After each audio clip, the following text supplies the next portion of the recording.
Welcome to the Accidental Business Owner podcast, the show that lifts the lid on what it really takes to grow, scale and successfully exit your business without losing your sanity, soul or savings. Real stories, raw lessons, proven strategies. Let's dive into this week's episode.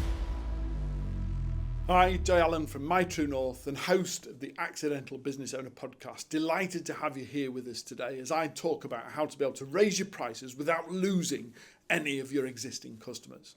I'm sure this is going to be a hot topic and therefore let's dive straight in. When was the last time that you raised your fees? When was the last time that you looked at your pricing and determined that there is margin for being able to make some increases? How frequently do you look at your pricing at all and give considerations to whether it's impacting the net profit margin within your business? Over the last 10 or 11 years or so, certainly since the evolution of My True North and the work that we've done with our ADDAZERO methodology, we've collected and collated a colossal amount of data gathered from over 117,000 SME businesses in the UK. And one or two of the questions that we've asked are around pricing. Now, let me just quickly share one or two quick statistics to show that if that you're one of those businesses that haven't changed your pricing for a while now, or perhaps that you only do it typically once a year, either at the beginning of the year or perhaps the new financial year, then this is specifically towards you, although it's relevant to anyone who charges for a product or service. So bear with me because there's lots to dive into. 71% of businesses that we've audited, well over 117,000, almost 120,000 at the time of recording this, 71% of business owners admitted to only reviewing their pricing once a year. Either on the business's anniversary, each year of business, they put a price rise in. It might be that you do it at the beginning of the year. Certainly at the time that we are publishing this podcast, at the time of recording, that we've just entered 2026 recently, and therefore it might be that you've got a 2026 price. Or if you operate in a more financial markets or perhaps on the financial calendar, that you might do it April to April in the tax year as opposed to the Gregorian January to December year. But 71% of the people that we've audited, well over 50,000 businesses, are talking about only reviewing, never mind amending, but reviewing their prices once a year. And not too far behind that, 57% of businesses admit that regularly that they don't charge the advertised price, that they end up in some form of negotiation or on putting a bundle together to negotiate being able to win the sale, that somewhere along the line that compromise has crept in when it comes to price. Either a customer saying, can you do us a deal, or what's the best price you could offer for, and us feeling compelled to be able to appease their request and being able to knock a few quid off here or throw something else in, or as I've been guilty of, certainly in the early stages of owning my own business, of over delivery, of delivering what they've paid for and then throwing something else in. Not even at the time of negotiation, but be that more time or more product or I'll just add this in because I can see that they'd benefit from over delivery. And don't get me wrong, I'm all for under promise and over deliver. But that should be deliver what it is that they've paid for, and then make sure that it's delivered at a better state or quality than that perhaps it was first advertised for. Let them leave with a smile on their face thinking, wow, that was better than I expected, as opposed to being able to say, and then I'll throw this in and that in and the other in, and we might as well give them one of those, without any due considerations to, one, did they need it? Did they ask for it? Is it of real benefit, or do we just feel better by offering more than they've asked for? And what the impact that is having, not only on net profit and turnover and the likes, but also on perception. Because if we've advertised product A for £500, and then all of a sudden they've got products A and B and C and D and E, even if they are just little add-ins that we could just throw in, and they've still only paid £500, then in actual fact the question is, was it really worth £500 in the first place? And the next time that they comes to buy it as a repeat customer, do they now expect you to throw in F and G and H and I and J?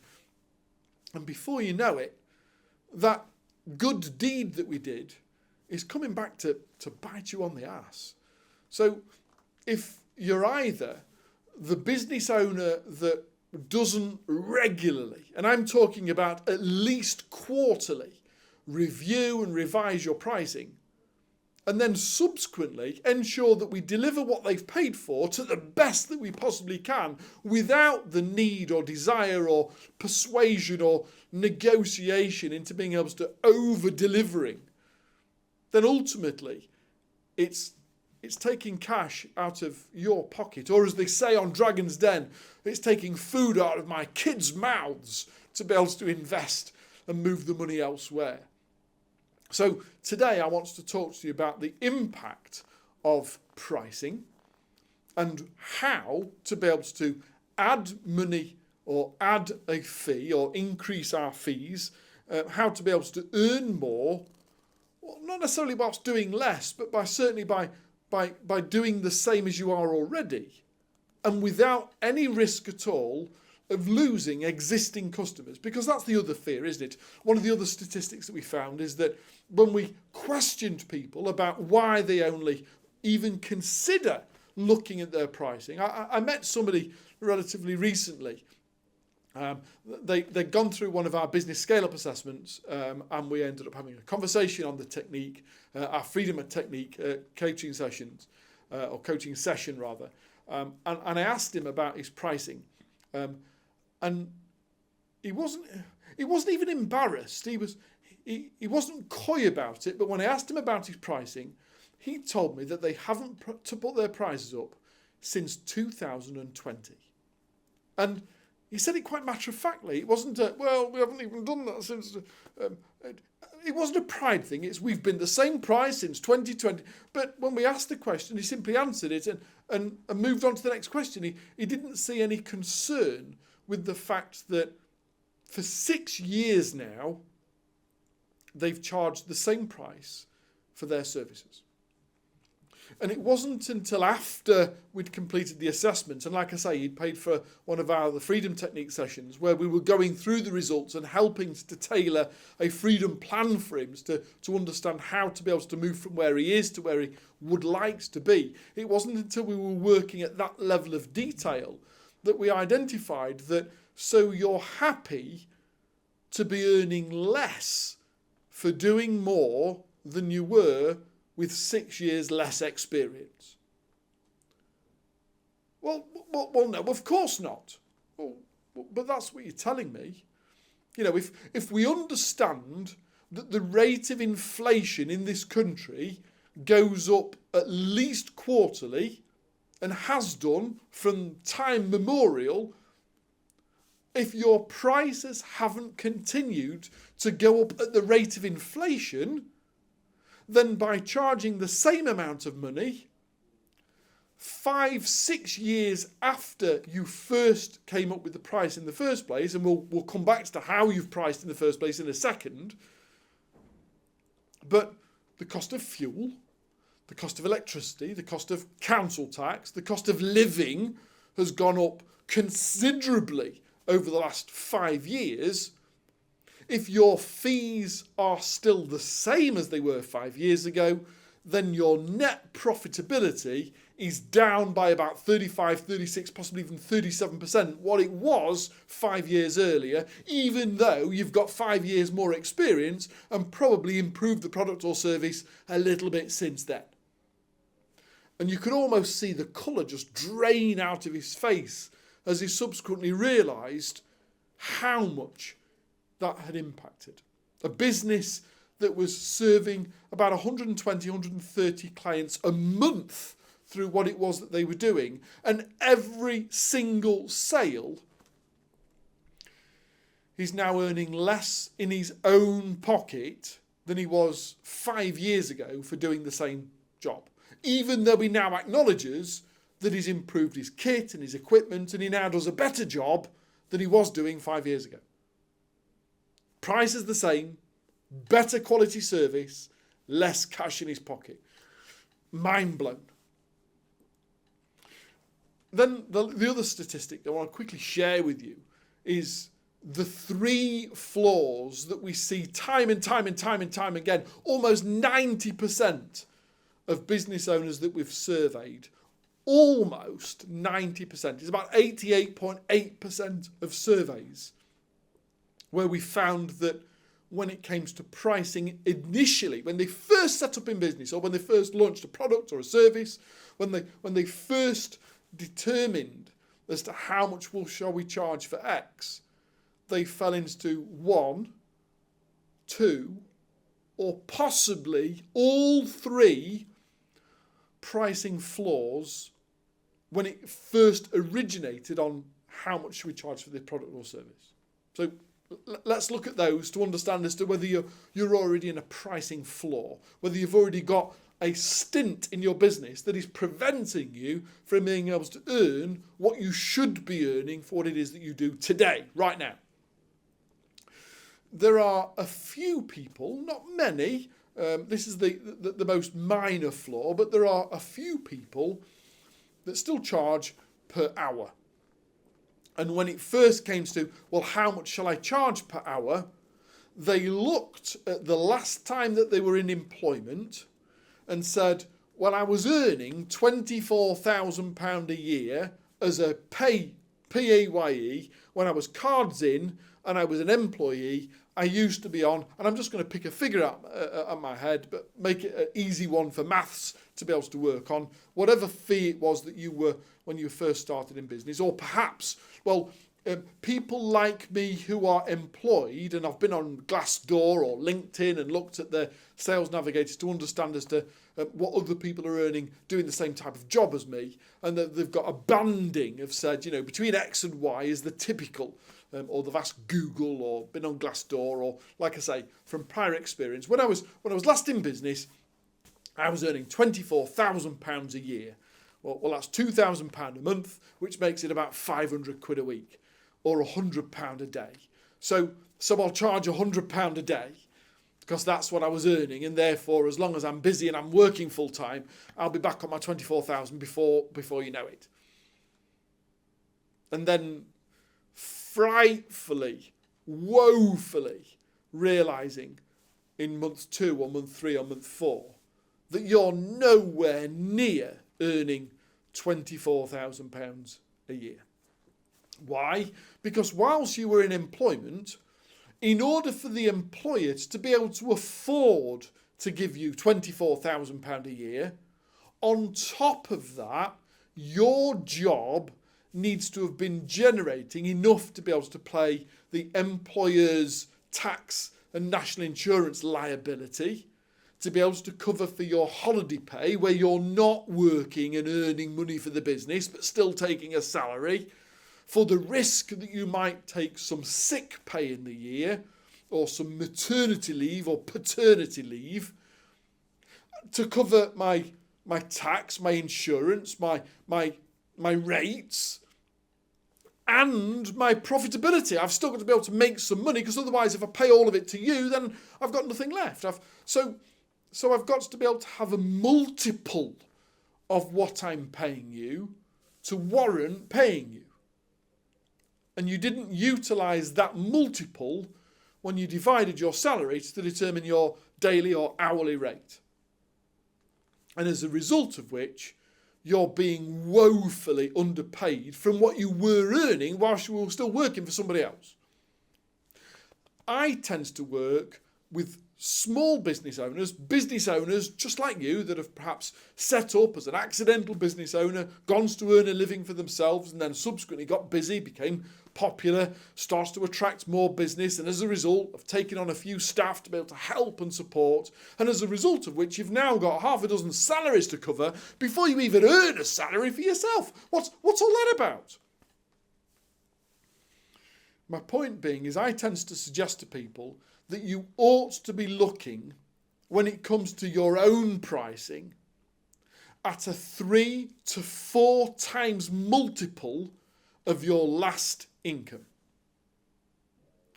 If you looked at that £24,000 that you used to take out of when you were employed, I would suggest that if you're going to utilise such a crude mechanism to identify your own worth, that you ought to be timesing that by 3, if not 4, and saying, I need to be earning £98,000 a year in balance revenue, in invoice value, in order for the business to afford to be able to pay me a £24,000 salary. 4 times multiple for business owner as a start point if you're going to use such a crude metrics. The other two, and people tend to fall into one or the other in about equal measure, is a price plus mechanism. I'm going to look at all of the things that I buy in order to be able to then subsequently sell, and it tends to be that for product-based businesses, we tend to often see a price plus mechanism or strategy on how they've established what they're going to sell it for. I'm going to look at how much it costs me to buy product in, either raw materials or drop ship and buy in bulk. I'm going to look at the raw cost of purchase into the business, and then I'm going to be able to add a percentage to that and then market and brand it accordingly and being able to make a profit off the proceeds. I'm going to buy it in £100, I'm going to add 30% markup to it, and I'll sell it for 130 quid. Then the price plus mechanism is a typical and, again, very crude methodology in order to be able to sell products as a start-up business.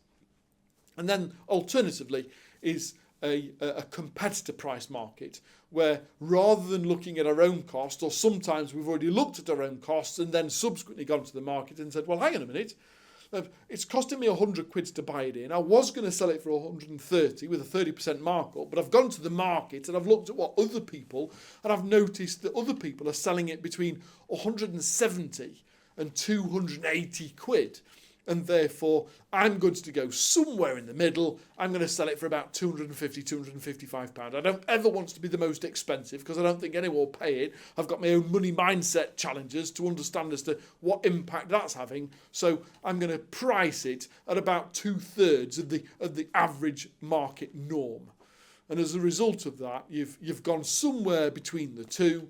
And all you're actually saying to the customer is, I'm not as good as them, because they can charge more, but I'm better than they are.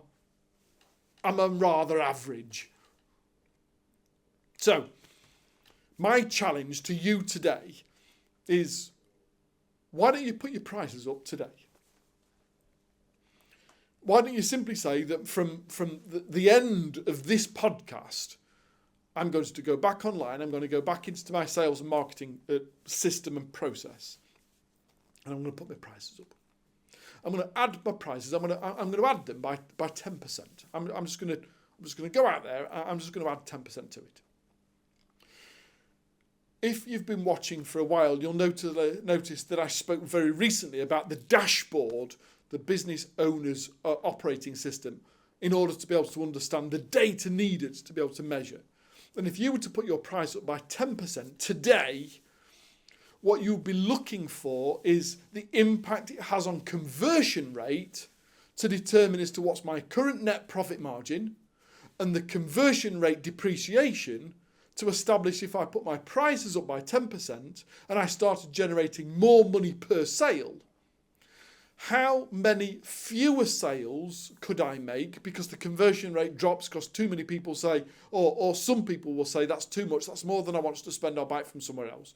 How much does the conversion rate have to drop by before it has a negative impact on my net profit margin? Because don't forget, for everyone that does convert, you've now got 10% more than you had previously.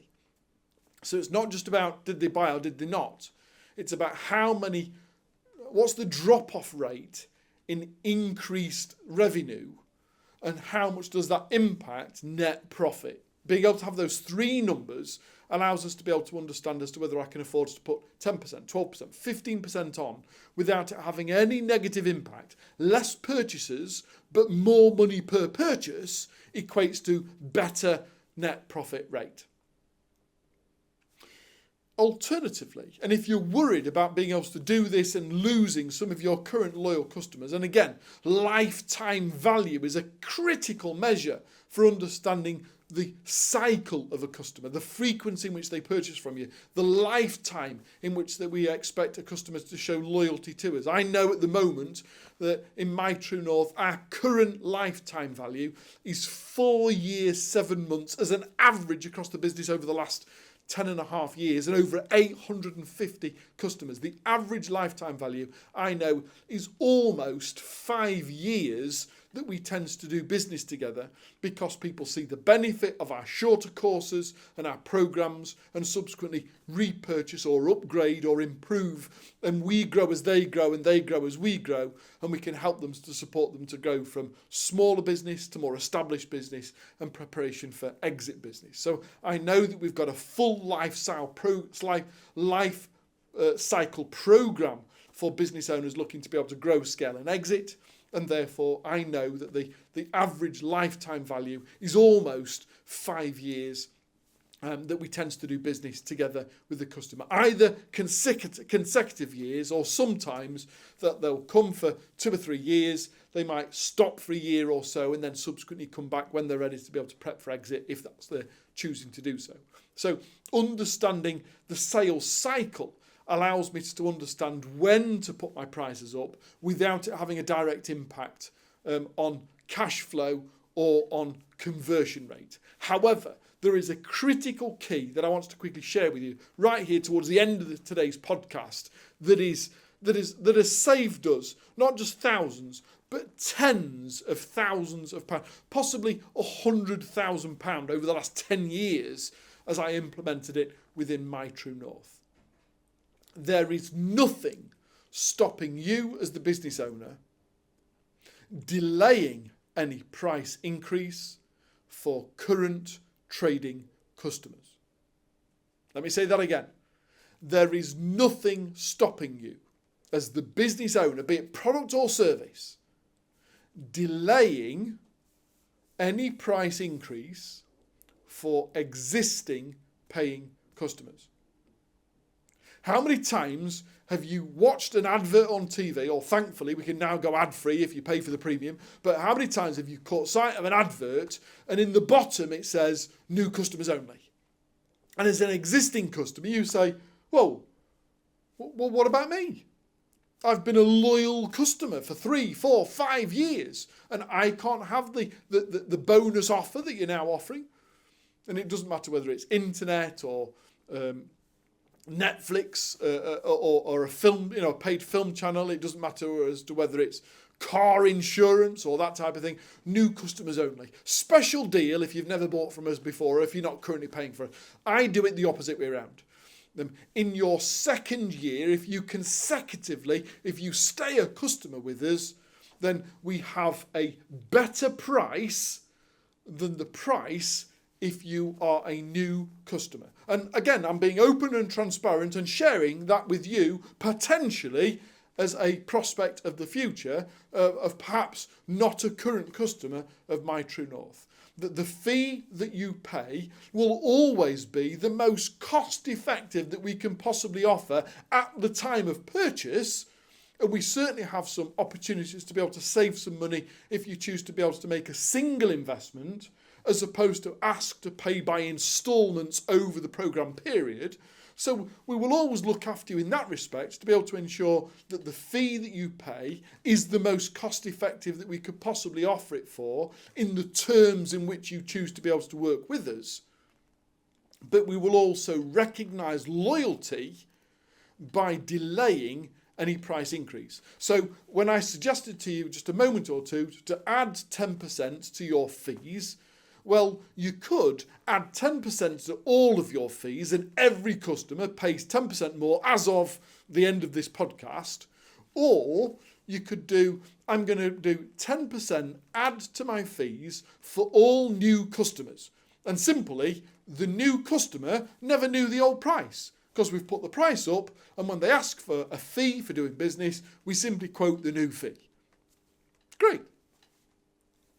But then existing customers, we could write to our existing customers and say, the cost of rate of inflation, and we've got to be able to review and revise our price on a regular basis. We do this quarterly. We try and make sure that we are as cost effective as possible. And as a result of that, as a loyal customer, we'd like to reward you by offering a 3-month deferment before we have to enforce the new pricing. For the next 3 months, you will continue to pay the existing price even though we are charging a higher fee for our service. And the key and critical bit to do this is on the invoice for the next 3 months, or for every single time they purchase, they need to see the new fee with a 10% discount applied, taking them back to their old previous fee for the next 3 months. They needed to see the value that they would have been paying if they were a new customer compared to what they're actually paying as a loyal existing customer. And you do that for 3 months, you've already forewarned them that the price increase is coming, and as a result of reason for doing so, and it has no impact at all on, certainly in our experience, both in our own business and that which we've worked with customers over the last 10 years or so, it has no impact at all on net profitability compared to conversion rate, compared to the lifetime value, compared to new customer conversion rate. It's a win-win-win. If you'd like to learn more about how to be able to apply a proven pricing strategy that not only enables you to earn more, but to be able to have predictability around conversion rates and to ensure that you continue to remain profitable, then we've got a fabulous price plus package equals profit e-course that you could simply log into, purchase, learn at your own rate. You've got lifetime access to it. There's a whole host of other resources and templates to enable you to be able to do so. And you can access that today and implement your new, proven, tailored pricing strategy from as little as next week. The QR code is in the bottom right-hand corner. A link will be in the show notes. And I strongly encourage, if you haven't put your prices up in the last 12 weeks, then today in this podcast should be the turning point for you to be able to access that course, price plus package equals profit formula, and to learn how to be able to do so effectively, generating more money for doing no extra work. God bless, take care. I'll see you next week. Thanks for tuning in to the Accidental Business Owner podcast with me, Jay Allen. If today's episode sparked a thought, challenged your thinking, or gave you a new tool to grow smarter, share it, rate it, and don't forget to subscribe so you never miss a moment of transformation. God bless, take care, and I'll see you again next week.